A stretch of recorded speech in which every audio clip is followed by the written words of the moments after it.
मेरी फूफो वगैरह ने अदालत में और पेपर्स में ये शो किया है कि हमारे भाई का सिर्फ एक हिस्सा है, मतलब एक हिस्सा ही वो हमारा खा गई। जेनी को भूख लगी है, जेनी ने खाना खाना है। बाहर बाहर किचन में नहीं आना, चलो बाहर बाहर चलो।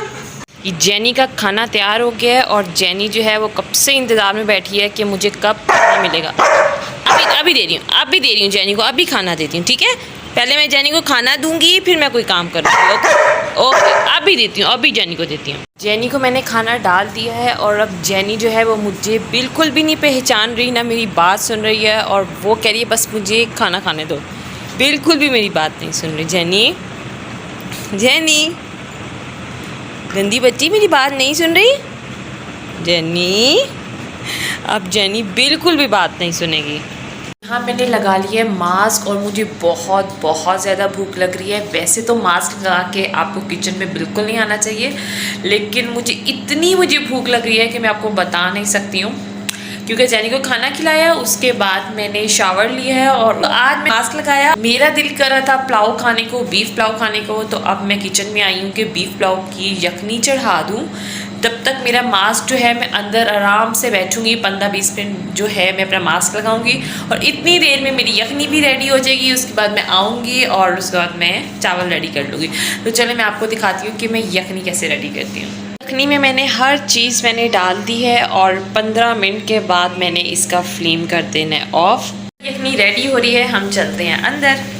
चलें जी, चावल मेरे रेडी हो गए हैं और मुझे बहुत ज़्यादा भूख लग रही है और इतनी अच्छी खुशबू आ रही है मैं आपको बता नहीं सकती। तो अब मैं खाना खाऊंगी और उसके बाद खाना खाने के बाद मिलते हैं। ये वाले मैंने अम्मी के चावल डाले हैं क्योंकि अम्मी अचार के बगैर चावल खाती नहीं है, और जो ये वाले चावल हैं ये मेरे हैं। मैं अचार के साथ नहीं खाती, मैं रायते के साथ खाती हूँ। लेकिन अब 10 बजे रात को मैंने बीफ पुलाव बनाया है तो अब दही पड़ा नहीं है, इसलिए मुझे ऐसे ही खाना पड़ेगा। मैंने तो चावल खा लिए हैं, यहाँ मेरा खाना हो गया है ख़त्म और अब मैं पीऊँगी ग्रीन टी। ग्रीन टी तो मेरी हो गई है रेडी, मैं ग्रीन टी पी लूँ उसके बाद फिर हम लोग मिलते हैं। तो खाना मैंने खा लिया है, ग्रीन टी मैंने पी ली है और जैसा कि आप सबको पता है कि मैं जब भी कुछ खाती हूँ तो मैं ग्रीन टी लाजमी पीती हूँ। ग्रीन टी के बगैर मेरा बिल्कुल गुजारा नहीं है। तो आज का जो व्लॉग है वो मैंने बहुत लेट स्टार्ट किया है, तकरीबन 8 बजे का टाइम था। आज कुछ मूड नहीं था मेरा व्लॉग बनाने को, लेकिन मैंने कहा चलो व्लॉग आज बना ही लेते हैं। थोड़ा बहुत बनाए लेकिन बना लेते हैं। मैं बहुत कोशिश करती हूँ कि मैं अपने जहन को चेंज करूँ और व्लॉग्स बनाऊँ ताकि मेरा खुद का एक माइंड चेंज हो। लेकिन कहते हैं ना, जब आप लोग मेंटली तौर पे रिलैक्स फील नहीं करते हैं तो आप कुछ भी नहीं कर सकते। तो सेम मेरी वही सिचुएशन है। मैं बहुत कोशिश करती हूँ मैं उठूँ, मैं व्लॉग्स बनाऊँ, लेकिन नहीं हो पाता। आज भी मैं ज़बरदस्ती उठी हूँ और उठ के मैंने कहा नहीं आज मैं ब्लॉग लाजमी डालूंगी। पता है क्या, इंसान जितना मर्जी कोशिश कर ले खुश रहने की या जितना मर्जी दिखा दे कि मैं बहुत खुश हूँ, तो उसके लिए बहुत मुश्किल होता है। एक इंसान वैसे ही अंदर से इतना दुखी होता है, लेकिन अगर ऊपर से उसको दिखाना है कि मैं बहुत खुश हूँ तो उससे ज़्यादा पेनफुल कोई चीज़ नहीं हो सकती है। और ज़बरदस्ती का खुश रहना बहुत मुश्किल होता है। कभी कभी मतलब हंस लेता है, लेकिन कभी कभी नहीं हंसा जाता। कभी कभी बंदा अंदर से इतना टूटा होता है कि वो झूठी हंसी भी नहीं शो कर सकता। लेकिन क्या करूँ, अम्मी के लिए ये सब करना पड़ता है। जब मैं सोचती हूँ कि अब जो है ना, अब मैंने कुछ नहीं देखना, मैंने बस खुश रहना है और सब कुछ अल्लाह ताला के इख्तियार में है, लेकिन तभी कुछ ना कुछ मेरी पुप्पो वगैरह ऐसा कर देते हैं कि यहाँ पे हम जाके वापस हम लोग इधर आ जाते हैं। जैसा कि मैंने आप सबको बताया था कि अब्बू के हिस्से में से मेरी पुप्पो वगैरह हिस्सा मांग रहे हैं, जिनको नहीं पता कि मैं किस बारे में बात कर रही हूँ या क्या केस हमारे पे हुआ था, किसने किया था, तो आप लोग मेरी पिछली वीडियोस में आप लोग जाके देख सकते हैं। क्योंकि अगर मैं अभी दोबारा डिटेल में बताने लगी तो वीडियो बहुत लंबी हो जाएगी। तो मेरी पुप्पो अब्बू के हिस्से में से जो वो हिस्सा ले रही थी वो तो चले ठीक है बनता है, लेकिन मेरी पुप्पो वगैरह इतना फ्रॉड करेंगी ये हमने सोचा भी नहीं था। क्योंकि हमारे अब्बू के 2 हिस्से हैं, ठीक है, उन 2 हिस्सों में से मेरी पुप्पो वगैरह की तरफ जाएगा। तो लेकिन मेरी पुप्पो वगैरह ने अदालत में और पेपर्स में ये शो किया है कि हमारे भाई का सिर्फ एक हिस्सा है और जो एक हिस्सा है ना, उस एक हिस्से में से हमें चाहिए, मतलब एक हिस्सा ही वो हमारा खा गई। तो लेकिन टाइम हमारे पास बहुत कम था, अपील का टाइम बहुत कम था, लेकिन अल्लाह का बहुत बहुत शुक्र है कि लास्ट डेट थी और उसी डेट पे हम लोगों ने जो है अपील जो है वो वहाँ जाके सबमिट करवाते हैं, हम लोगों ने वो करवाई। और उसके बाद अल्लाह का शुक्र है कि वो अप्रूव हो गई। और जो अदालत ने पहले फैसला किया था कि हाँ इनके अबू का एक हिस्सा है उसमें से इनको दिया जाए, तो अल्लाह का शुक्र है कि फैसला था वो रुक गया। तो किस हद तक बंदा गिर सकता है? एक इंसान की ना एक अपना ज़मीर भी होता है कि आप अपने राइट के लिए आप कर रहे हो, आप लड़ो, आप अच्छे से फ़ाइट करो अपने राइट के लिए। लेकिन जब आप गलत चीज़ के लिए फ़ाइट करते हो ना, तो आप दूसरे को इतना मत कमज़ोर समझो कि आपको लगता है कि आप गलत चीज़ के लिए फ़ाइट कर रहे हो, तो दूसरा अगर नहीं बोलता तो वो अब भी नहीं बोलेगा। तो प्लीज़ ये चीज़ें करना आप लोग छोड़ दें, बंद कर दें। फिर मेरी फूफो वगैरह बोलते हैं कि हम लोग अकेली हैं, हम लोग बेचारी हैं।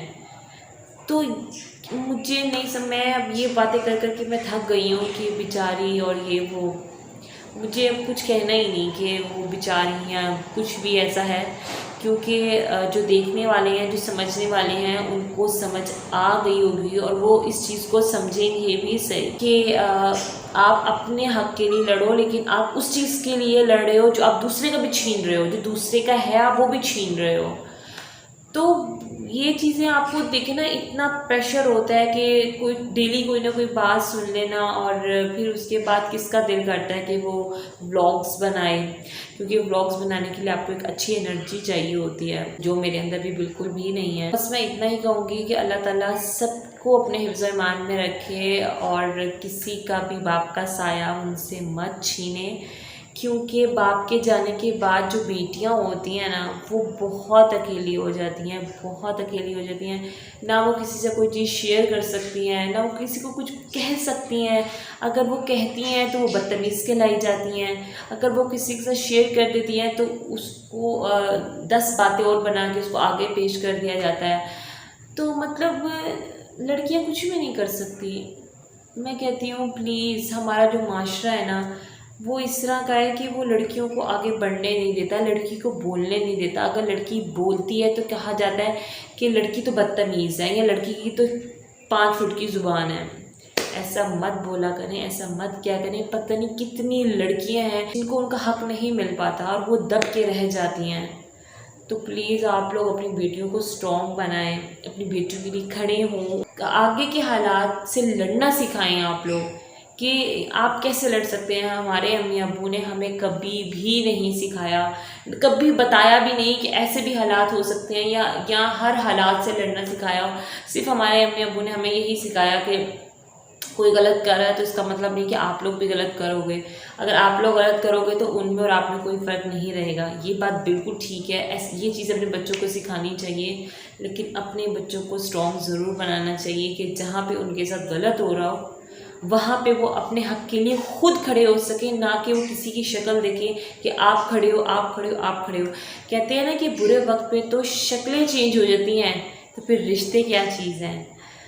तो सेम वही हाल है कि अब्बू के जाने के बाद ना फैमिली में से तो किसी ने भी कुछ नहीं कभी पूछा भी नहीं, कोई इस मामले में आया भी नहीं। तो मेरे पास कहने के लिए कुछ नहीं है। मैं बस आपको इतना कहूँगी कि मैं ना क्या बोलूँ, मतलब दिल ही नहीं करता कि मैं कुछ बोलूँ भी सही। एक बंदा वो नहीं तो थक जाता है, तो यही समझें कि ना मैं थक गई हूँ। तो मैं आप सबसे सिर्फ यही मिन्नत करूँगी, प्लीज़ आप लोग मेरे लिए ज़रूर दुआ कीजिएगा कि अल्लाह ताला हमें हिम्मत दे और हमें हर टेंशनों से दूर रखे, क्योंकि जिस पे गुज़र रही होती है वही जानता है, उसी को बेहतर पता होता है। जब तक किसी पे नहीं गुज़रती वो किसी की तकलीफ़ का अंदाज़ा भी नहीं लगा सकता। तो इसलिए हमारी तकलीफ़ का कोई भी अंदाज़ा नहीं लगा सकता। तो आप लोग प्लीज़ मुझे अपनी दुआओं में ज़रूर याद रखिएगा और ऐसे ही मेरे साथ रहिएगा और आप लोग हैं तो मैं आप लोगों से बात भी कर लेती हूँ, क्योंकि आप इतने अच्छे अच्छे कमेंट्स करते हैं। ये जो आप मेरे चेहरे में मुस्कुराहट देख रहे हैं ना, ये इसलिए आती है क्योंकि जब मैं आप लोगों के कमेंट्स पढ़ती हूँ ना, तो आप यकीन करें मेरा दिल इतना खुश होता है, मैं आपको एक्सप्लेन भी नहीं कर सकती कि मेरा दिल कितना खुश होता है। और एक इतनी उम्मीद मिलती है, एक हौसला मिलता है। मेरे ज़हन में ये चीज़ आती है कि मुझे कोई दुआ देता है ना, तो मुझे उस टाइम ये फील होता है क्या पता इसने जो ये दुआ की है ये कबूल हो जाए। तो इसलिए मैं कहती हूँ दुआएं ज़रूर लेनी चाहिए, क्या पता कि किसके मुंह से निकली दुआ वो कबूल हो जाए आप लोगों के हक़ में। तो इसलिए मुझे भी दुआओं में ज़रूर याद रखिएगा। और मैं हमेशा कहती हूँ कि मैं डेली ब्लॉग बनाऊँगी, लेकिन मैं क्या करूँ मैं, बस समझ सकते हैं आप लोग। तो मुस्कुराना नहीं छोड़ सकती मैं।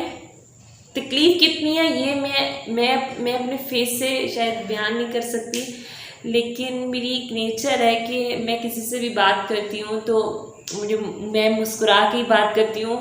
मैं मुस्कुराए बगैर नहीं रह सकती।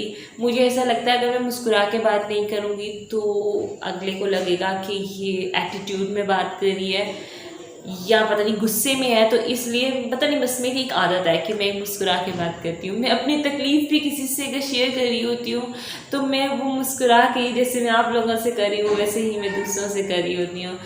तो आप लोग दुआ कीजिएगा अल्लाह ताला मेरे चेहरे पे ऐसे ही हमेशा मुस्कुरा रखे, बेशक जितनी मर्ज़ी तकलीफ़ें आ जाएँ, जितना मर्ज़ी कोई गिराने की कोशिश करे, लेकिन अल्लाह ताला कभी भी ये मुस्कुराहट ना छीने। क्योंकि ये मुस्कुराहट जो होती है ना, आप अपने फेस पे थोड़ी सी भी मुस्कुराहट लाते हैं ना तो आप फ्रेश हो जाते हैं।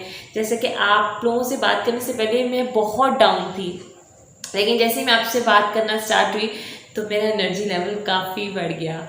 तो थैंक यू सो मच, आप लोग मुझे इतने प्यारे प्यारे कमेंट्स करते हैं और ऐसे ही मेरे साथ रहिएगा और मेरे चैनल को ज़रूर सब्सक्राइब कीजिएगा और मेरी वीडियो को लाइक कीजिएगा, शेयर कीजिएगा। अपना बहुत सारा ख्याल रखिएगा, दुआ में याद रखिएगा।